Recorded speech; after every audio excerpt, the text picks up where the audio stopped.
4월 2일 내게 맡기신 십자가를 묵묵히 감당하라. 마태복음 27장 27절에서 44절까지의 말씀입니다. 불의한 재판이 끝이 납니다. 그리고 그 재판의 결과로 인해 예수님은 병사들에게 이끌려 관사 안에, 관정 안에 브라이도리온이라는 뜰로 끌려가시게 됩니다. 오늘 본문에서는 관정이라고 되어 있지만 평행 본문에서는 그 장소를 브라이도리온이라고 특정하고 있습니다. 그런데 온 군대를 그에게 모았다라고 되어 있는데 이것은 좀 다소 과장된 표현으로 주둔하고 있던 로마의 많은 병사들이 다 그곳으로 몰려왔다라는 것이 아니라 이 관정을 경호하고 총독을 지키는 한 개 대대 정도의 병력을 스페이라라고 하는데 그 1개 스페이라의 병력들이 모인 것으로 추정합니다. 그들은 삥 둘러싸서 예수님을 모욕하기 시작합니다. 그들의 함성과 고함은 불과 5일 전 예수님께서 나귀를 타고 예루살렘에 입성하실 때는 호산나 다윗의 자손이여, 이 유대인들이 정말 예수님을 환영하고 기뻐하며 함성을 질렀는데 오늘 이 브라이도리온에 있는 함성은 예수님을 모욕하고 조롱하고 비웃는 외침들이었습니다. 그들은 예수님의 옷을 벗기고 홍포를 입혔다라고 되어 있습니다. 그래서 성경학자들에 따라서는 당시 황제들이 염색된 옷, 특별히 조개에서 추출한 염료로 보라색으로 염색된 옷을 입는 걸 좋아했는데, 그래서 이 보라색을 황제의 색이라고 부르는데, 그것을 희화하기 위해서 당시 로마 병사들이 필수품처럼 두르고 다녔던 붉은색 망토를 예수님께 덮어드린 게 아닌가.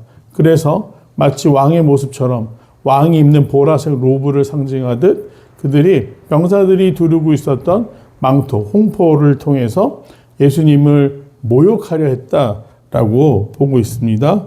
그렇게 해서 옷을 입히고 또 가시 면류관을 씌웠다. 다 연장선상에 있는 행위겠죠. 면류관의 형태가 가시나 월계수로 만든 나무처럼 그렇게 만들기도 했지만 오늘 이 가시 면류관의 목적은 무엇입니까? 예수님에게 당신은 왕인데 왜 우리들에게 이렇게 조롱당하고 있느냐를 극단적으로 보여주기 위해, 그리고 극심한 고통을 주기 위해 가시나무로 만든 면류관을 머리에 쓰시게 된 것입니다. 정말 고통스러운 일이었을 것입니다. 그리고 오른손에 갈대를 쥐었다.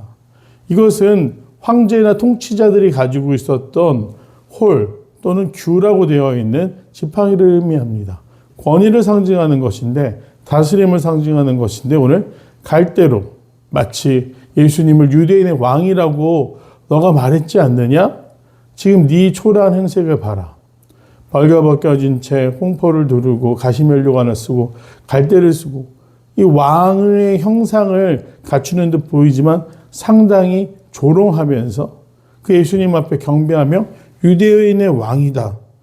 이것은 육체적으로도 극심한 고통이지만 심적으로도 너무나 고통스러운 일이었을 것입니다. 그리고 유대인의 왕이여 평안할지어다 라고 인사를 하면서 예수님에게 침을 뱉고 그 들고 있던 갈대를 빼서 머리를 때렸다. 얼마나 고통스러우셨겠습니까? 얼마나 수치스러우셨겠습니까? 그리고 희롱을 다한 후, 즉 자기들은 오늘 이 법정에서 선고된 대로 매를 때리고 그다음에 예수님에게 십자가를 지고 끌고 가면 그만인데 전혀 불필요한 과정입니다. 이방인들에 의해서 희롱당하신 이것은 로마 병사들이 자신들의 유희를 위해서 예수님에게 모욕을 준 것이죠. 근데 왜 이런 일이 일어나는가?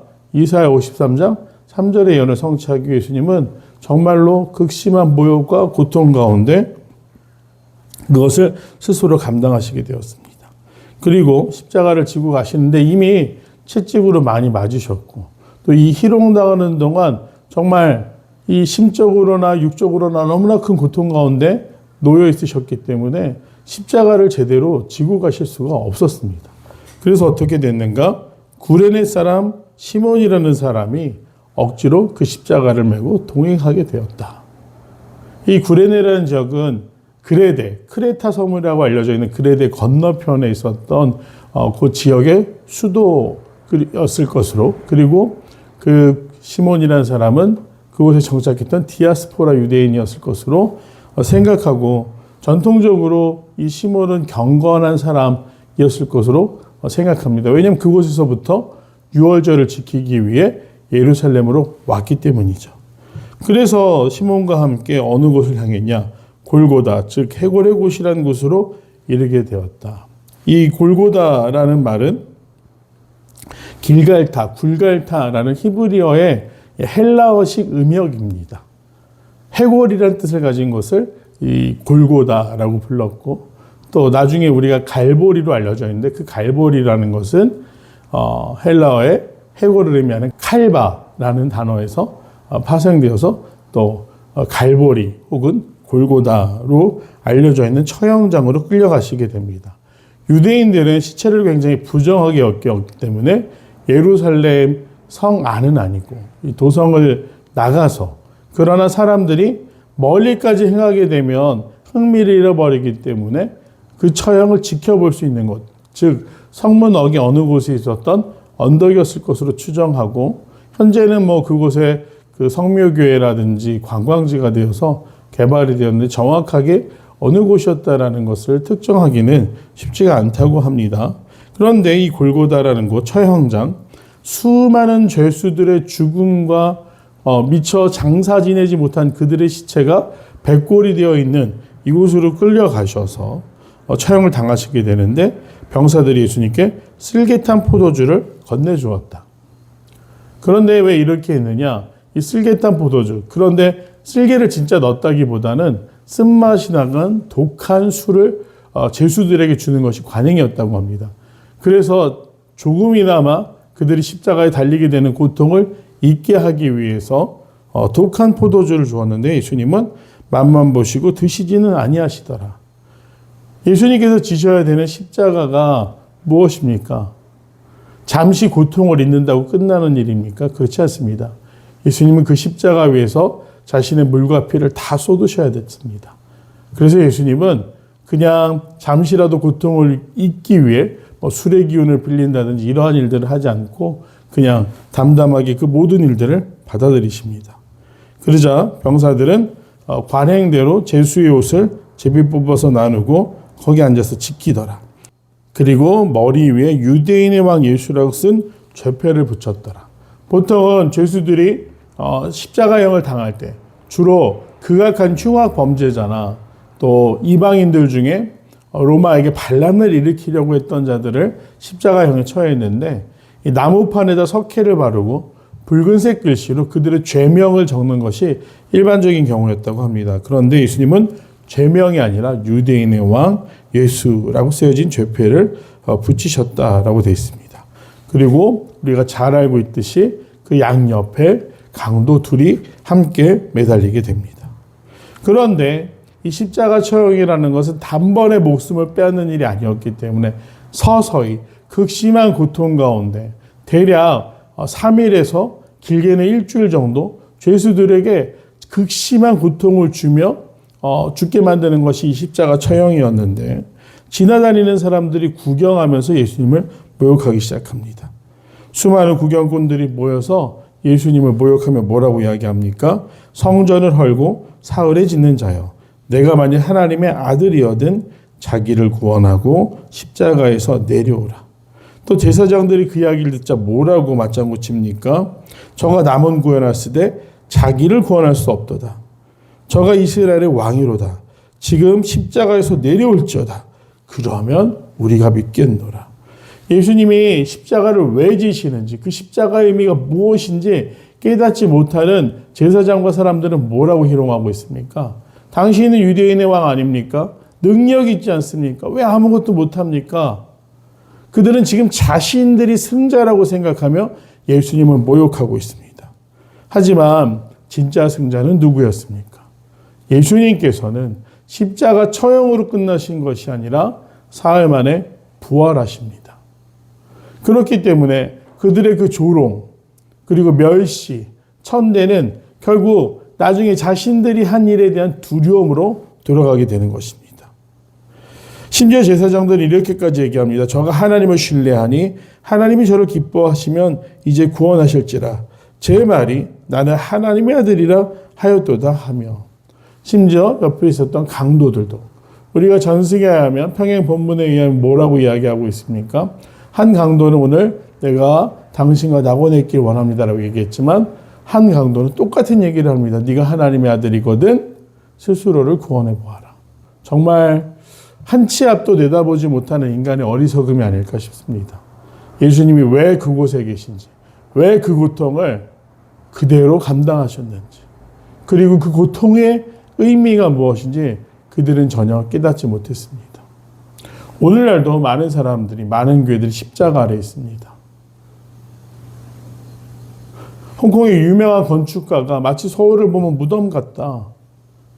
밤에 서울에 도착하는데, 인천에 도착하는데 상공에서 본 서울의 모습은 십자가가 너무나 많다. 무덤 같다라고 얘기했습니다. 그만큼 수많은 교회들이 있고 또 많은 크리스천들이 십자가를 차에 걸거나 또 자신의 집에 걸어두거나 하는데 정말로 우리에게 그 십자가가 의미가 있습니까?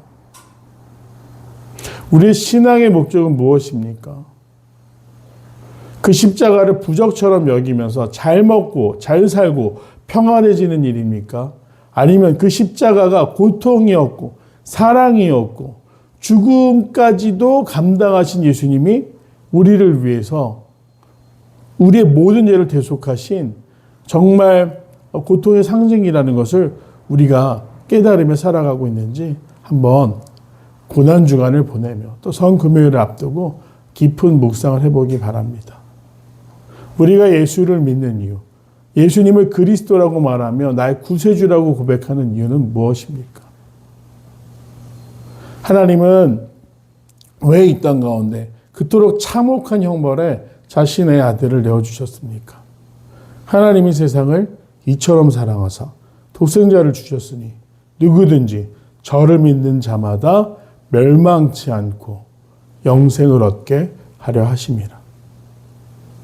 이 한 구절을 성취하시기 위해, 이루시기 위해 예수님은 오늘 가장 쓸쓸하고 고독하고 아무도 자신을 변호해 주지 않는 그곳에서 인간이 당할 수 있는 가장 극심한 고통을 당하시며 우리를 위해 물과 피를 쏟으셨습니다.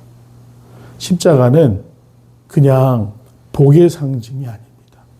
십자가는 죽음을 감당하시사 부활의 능력으로 우리에게 구원을 선물하여 주신 예수님의 희생의 상징이라는 것을 기억하시면서 오늘 하루도 십자가 아래서 주님의 사랑에 감사하며 겸손히 살아갈 수 있는 귀한 성도들이 되길 간절히 소망합니다. 기도하겠습니다. 은혜로우신 아버지 하나님 참 감사합니다. 십자가 사랑으로 말미암아 우리에게 구원을 허락하셨고 우리에게 새 날을 허락하셔서 우리가 죽음을 두려워하지 아니하고 구원을 소망하며 천국을 소망하며 살아갈 수 있는 은혜를 얻게 되었음을 감사함으로 고백하오니 오늘 삶에서 십자가 아래 머물게 하옵소서. 그 십자가의 희생을 기억하며 사랑에 감사하며 믿음의 사람답게 살아갈 수 있도록 우리를 인도하여 주시옵소서. 감사드리며 사랑하는 예수님의 이름으로 간절히 기도드립니다. 아멘.